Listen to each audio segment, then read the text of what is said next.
Today I am going to share with you a speech given by Admiral McRaven to the University of Texas graduates in 2014. He was the commander of the Navy SEALs, and this speech he gave became famous as many people, including my family, took the life lessons that the Admiral shared that day and started implementing it into their daily lives. What here starts here changes the world. I have to admit it. I do kind of like it. Starts here changes the world. The average American will meet 10,000 people during their lifetime. That's a lot of folks.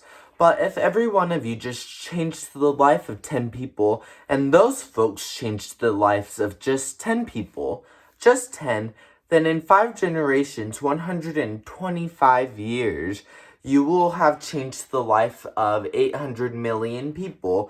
If you think it's hard to change the lives of 10 people, change their lives forever, you are just simply wrong. Changing the world can happen anywhere and anyone can do it. So what starts here can indeed change the world, but the question is, what will the world look like after you change it? Well, I am confident that it will look much, much better. I have a few suggestions that may help you on your way to find a better world.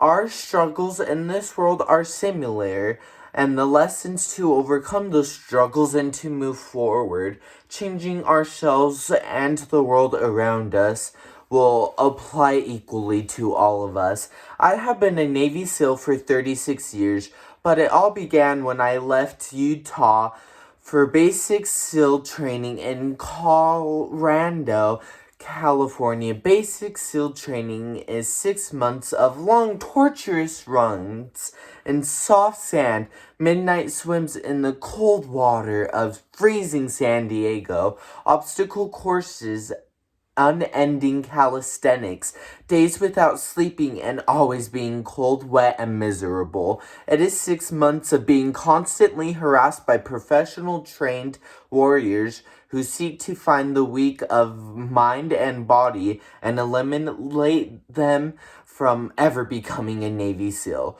But the training also seeks to find those students who can lead an environment of constant stress, chaos, failure, and hardships. To me, basic SEAL training was a lifetime of challenges crammed into 6 months. So here are the lessons I have learned from basic Navy SEAL training that hopefully will be valued to you as you move forward in your life. Because of time constraints, I will be sharing the top 6 lessons that Admiral McRaven mentioned that day. If you make your bed every morning, you will have accomplished your first task of the day. It will give you a small sense of pride, and it will encourage you to do another task and another and another.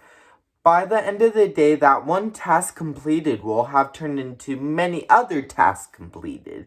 Making your bed will always reinforce the fact that the little things in life do matter. If you can't do the big things right, you will never be able to do the big things right. And if by chance you have a miserable day, you will come home to a bed that you made, and a made bed gives you encouragement that tomorrow will be better. If you ever want to change the world, start off by making your bed. Over a few weeks of difficult training, my SEAL class, which started off with 150 men, was just down to 35. There were now 6 boat crews, 7 men each. I was in the boat of the tall guys, but the best boat crew we had was made up of little guys, the Munchkin crew as we called them. No one was ever over 5'5". The Munchkin boat crew had 1 American Indian, 1 African American, 1 Polish American, 1 Greek American, 1 Italian American, and 2 tough kids beyond my own belief from the Midwest. out-paddled, outran, and outswam the other boat crews. The big man in the other boat crews would always make good-natured fun of the tiny flippers the munchkins put on it with their little small feet every time prior to every swim. But somehow, these little guys from every corner of the nation and the world always had the last laugh, swimming faster than everyone and reaching the shore before the rest of us. Still, training was a great equalizer. Nothing mattered but your will to succeed. If you want to change the world, measure a person by the size of their heart, not the size of their flippers. Several times a week, the instructors would line up the class and do a uniform inspection. It was exceptionally throughout. Your hat had to be perfectly starched, your uniform immaculately pressed, and your belt buckle looking shiny and void of any smudges. But it seemed that no matter how much effort you put into starching your hat, or pressing your uniform, or polishing your belt buckle, it was never good enough. The instructors would find something wrong with it when there was simply nothing wrong. For failing the uniform inspection, the students had to run fully clothed into the ocean and then, wet from head to toe, roll around the corners of the beach until every part of your body was covered with sand. The effect was known as a sugar cookie. You stayed in that uniform the rest of the day, cold, wet, and sandy. There were many a student who couldn't accept the fact that all of their effort was in vain, that no matter how hard they tried to get the uniform white, it was unappreciated. To those students who didn't make it through training, those students didn't understand the purpose of the drill. You're never going to succeed. You were never going to have a perfect uniform. Sometimes, no matter how well you prepare or how well you perform, you will still end up as a sugar cookie. It's just how life is sometimes. If you want to change the world, get over being a sugar cookie and keep on moving forward. To pass SEAL training, there are a series of long swims that must be completed.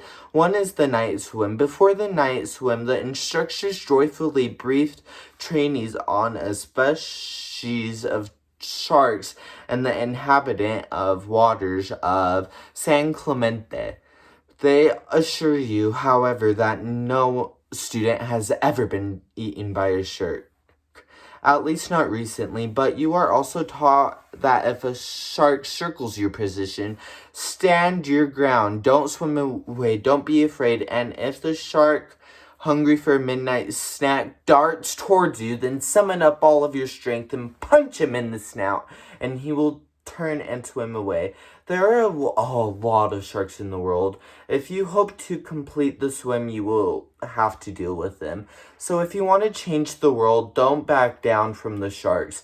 The instructors threatened me with one more time in the mud if we kept singing, but the singing persisted, and somehow the mud seemed a little warmer, the wind a little tamer, and the dawn not far away. If I have learned one thing in my time traveling the world, it is the power of hope, the power of one person. Washington, Lincoln, King Mandela, and even a young girl from Pakistan, Malala. One person can change the world by simply just giving hope. So if you want to change the world, start by singing when you're braced up with your neck in the mud. Finally, in SEAL training, there is a bell, a brass bell that hangs in the center of the compound of all students to see. All you have to do is ring the bell. Ring the bell and you no longer have to wake up at 5 o'clock. Ring the bell and you no longer have to do the freezing cold swims. Ring the bell and you no longer have to do the runs or the obstacle courses, the PT, and you no to endure the hardships of training. Just ring the bell. If you want to change the world, don't ever ring the bell.